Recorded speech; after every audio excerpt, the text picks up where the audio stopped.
Welcome to Luca is a Billionaire, where the only thing I invest in is your answers.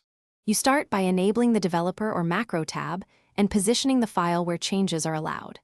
Next, record or write the macro to capture the exact steps you want automated, then save it with a descriptive name so you can find it later. Once done, insert a Form or ActiveX button onto the sheet or UI and assign the macro to that control.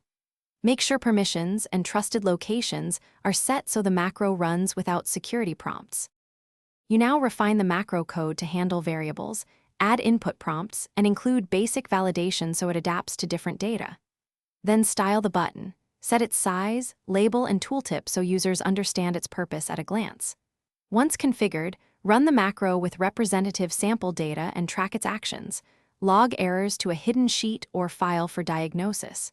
If something misbehaves, the logs tell you where to focus edits, so you do not guess.